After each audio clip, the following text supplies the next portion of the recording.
capítulo de número, capítulo de número 19 e versículo de número 11. Lucas 19, 11. Glória a Deus. Diz assim: ouvindo eles estas coisas, ele prosseguiu e contou uma parábola enquanto estavam perto de Jerusalém e cuidavam que logo se havia de manifestar o reino de Deus. Disse, pois, certo homem nobre partiu para uma terra remota, a fim de tomar para si um reino e voltar depois. E chamando 10 servos, deu-lhe 10 minas e disse-lhes: negociai até que eu venha. Mas os seus concidadãos aborreciam-no e mandaram após ele embaixadores, dizendo: não queremos que este reine sobre nós. E aconteceu que, voltando ele, depois de ter tomado o reino, disse que lhe chamassem aqueles servos a quem tinham dado o dinheiro para saber o que cada um tinha ganhado negociando. E veio o primeiro dizendo: Senhor, a tua mina rendeu 10 minas. E ele disse-lhe: bem está, servo bom, porque no mínimo foste fiel, sobre 10 cidades terás autoridade. Veio o segundo dizendo: Senhor, a tua mina rendeu 5 minas. E a este disse também: sê tu também sobre 5 cidades. E veio outro dizendo: Senhor, aqui está a tua mina, que guardei num lenço, porque tive medo de ti, que és homem rigoroso, que tomas o que não puseste e cegas o que não semeastes. Porém, ele lhe disse: mau servo, pela tua boca te julgarei. Sabias que eu sou homem rigoroso e que tomo o que não pus e cego o que não semeei? Por que não pusestes, pois, meu dinheiro no banco, para que eu, vindo, exigisse com juros? E disse ao que estava com ele: tirai-lhe a mina e dai ao que tem 10 minas. E disseram-lhe: Senhor, ele tem 10 minas. Pois eu vos digo que qualquer que tiver, ser-lhe-á dado, mas ao que não tiver, até o que tem lhe será tirado. E quanto àqueles meus inimigos, que não quiseram que eu reinasse sobre eles, trazei-os aqui e matai-os diante de mim. Amém? Senhor Jesus, tua palavra é maravilhosa. Às vezes ela parece dura, mas a tua palavra é lâmpada e luz. Então ilumina, Senhor, os nossos caminhos para que vejamos. Somos teus e estamos aqui para cumprir o propósito da nossa existência, da nossa chamada. Por isso, Pai, fala conosco, em nome de Jesus. Amém. Amém? Palavra que tem, nós poderíamos ter vários tópicos, várias mensagens só com essa palavra. Ela fala de dinheiro, fala de administração, fala de prestação de conta, né? Fala do rei que foi e que vai voltar, fala das pessoas que receberam as minas, e fala também de política, fala de cidade, de autoridade, de reinado. Amém? Então, a palavra de Deus ela é muito poderosa. Amém? Mas nós temos que, e oramos para que o Espírito Santo fale o que a gente precisa ouvir, através dessa palavra. Amém?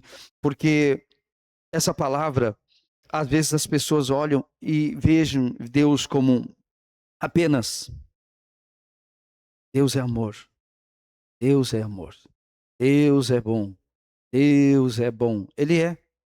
Não é errado achar que ele não é. É errado achar que ele não é bom. Ele é bom. Porém, ele não é só bom. Amém? Ele não é só amor. Ele é um Deus justo. Amém? Ele é um Deus justo, santo. E ninguém é mais político que Deus. Amém? Ninguém é mais político que Deus, porque Ele é o único político correto. Amém? Pode ter certeza, pode ter muita gente com boas intenções na política, mas ninguém é mais correto do que Jesus. Ninguém, porque Ele, além de ser o dono, Ele administra certo, da maneira correta.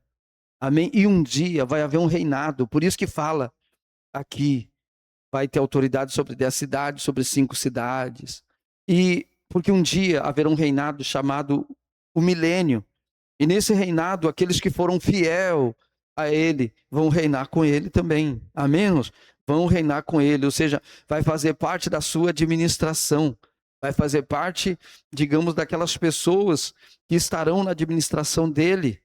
Por isso que a gente tem que ser fiel no que hoje nós temos que não é nosso, que é emprestado, que é uma coisa passageira, que é uma coisa que a gente nem conhece o amanhã, então a gente precisa confiar em Deus hoje e confiar em Deus de todo o coração. E não é deixar para ser fiel amanhã, mas é ser fiel hoje, porque hoje é tudo que a gente tem. Porque se Ele vier e não encontrar gente como Ele espera encontrar, servindo a Ele, honrando a Ele, a gente vai perder a nossa oportunidade, a gente vai perder a nossa chamada para viver eternamente. Muitos vão perder porque apenas estão confiando de maneira errada. Ah, Deus é bom, Deus entende, Deus sabe. Ah, e as pessoas vão dando essas desculpas, enquanto que a palavra de Deus mostra que Ele nos deu responsabilidades a cada pessoa, Ele deu responsabilidade, mas na responsabilidade que Ele deu liberdade. E a lei que nós servimos hoje a Deus é a lei da liberdade. É tudo que uma pessoa planta, Ele colhe. Deus é o único que pode colher onde Ele não plantou, porque Ele é o Senhor. Ele é o dono de tudo. Amém? Então, por isso, nessa passagem que lemos, mostra Jesus aqui claramente a história dele. Ele é o rei. Ele é o Senhor que veio tomar o reino. Diga glória a Deus. Aqui mostra que ele veio e ele foi conquistar esse reino. Mas tem gente que não quer que ele reine. Tem gente que não aceita o reinado de Jesus. Tem gente que não aceita Jesus como seu Senhor, como seu rei, como alguém que manda, como alguém que ordena na vida dele. Não deixa Jesus reinar na vida dele. Não deixa Jesus guiar ele. Não deixa. Ele faz do jeito dele. O rei dele é ele. Ele não deixa Jesus ser o rei. Então, o reino está dentro de quem? De mim. Diga, está dentro de mim. Ele veio conquistar o reino. Ele veio conquistar o reino, ele precisa sentar na cadeira do rei, e ele precisa reinar, e lá ele vai dizer, isso aí não é para você fazer, isso aí está errado, você tem que parar com isso. Olha, você tem de obedecer, você tem que parar de desobedecer a palavra de Deus.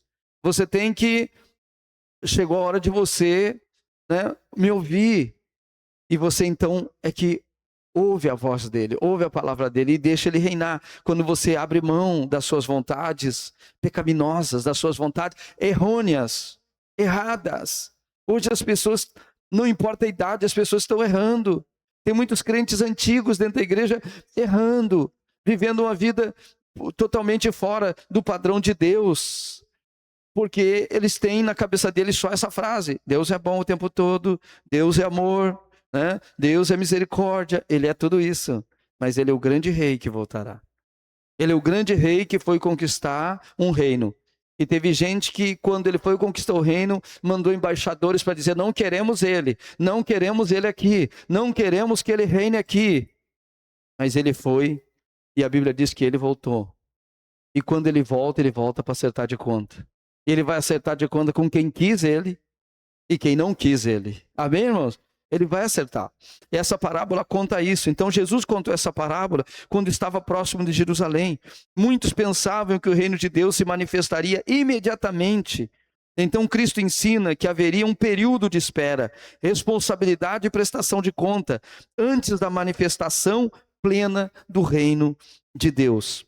O homem nobre da parábola representa Jesus. As minas representam os recursos que ele nos deu.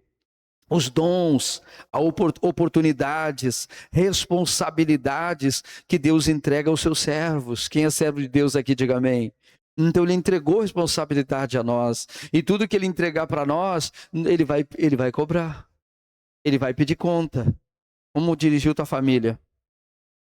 Como você dirigiu tua casa? Como você dirigiu os teus negócios? Como você dirigiu tua vida? Você foi egoísta? Você pensou só em você?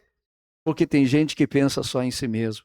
E não importa quantos vão chorar, não importa quantos vão sofrer, ele pensa nele. O que importa é ele, é a felicidade dele. Ele não se importa com os outros. Mas a Bíblia diz, amar a Deus acima de todas as... E o próximo como assim? E quem são o próximo? São aqueles que estão próximos. Aqueles que muitas vezes nós os fizemos sofrer. Ou aqueles que nos fazem sofrer. Esses são os próximos. E muitas vezes fazem isso apenas por egoísmo, por pensar em si mesmo, né? Por querer o seu bel prazer, por querer somente a sua felicidade. E não importa se os outros vão ser infelizes, não importa quantos que vão sofrer. Então tem gente que não deixa Jesus reinar. Porque onde Jesus reina, há abnegação. A pessoa própria, ela toma a cruz todos os dias e ela segue Jesus. Ela segue Jesus porque nem sempre ela vai fazer a vontade dela. Há vontades que Deus, que é permitida por Deus ela fazer, mas há coisas que não é permitida ela fazer. Há coisas que Deus não licenciou ninguém para fazer, mas a pessoa é livre. A lei ainda é a mesma, é a lei da liberdade, mas o que a pessoa plantar, ela vai colher. Então, nós devemos olhar para essa passagem e ver que isso se encaixa muito com a vida de cada um de nós. Jesus foi lá e daqui a um pouco volta. Ele prometeu voltar e ele voltará. Quem está esperando ele, diga amém. Você está esperando, você está aqui na igreja, você está esperando Jesus voltar. A igreja é um ambiente. Hoje eu estava aqui no templo e meditando como Deus é bom. Ele deu tudo para a gente. Às vezes a gente pensa que não tem muita coisa, mas a gente tem tudo. A gente tem o manual que nos mostra como ir até ele. A gente tem o Espírito Santo que nos encoraja, que nos ajuda. A gente tem o ambiente da igreja, que é a nossa casa, é a família, amém? De Deus, aonde a gente se reúne para louvar a Deus, para adorar, mas para compartilhar com os outros um pouco da nossa vida, amém? Para ter comunhão uns com os outros. Então Deus, ele deu tudo, ele deu um ambiente, né? Ele deu o Espírito, ele deu a palavra, e tem gente que não aproveita, irmãos. Tem gente que está morrendo porque não aproveita. Então tem que aproveitar tudo que Deus deu. Orar é um mandamento de Deus, é um mandamento na palavra de Deus. Orar sem cessar. Orar, a Bíblia diz que deve ser uma constância na nossa vida. Não é quando eu estou com vontade. Às vezes eu estou com muita vontade de orar, e isso é bom, é glorioso. Mas tem vezes que não, mas tem que orar igual. A gente vai lá e ora, a gente ora às vezes não com muitas palavras, às vezes ora com muitas palavras, às vezes ora andando, às vezes ora ajoelhado, ora de vários jeitos, mas a gente tem que orar. Orar é falar com Deus, é conversar com o rei, amém? Que foi ali e já volta.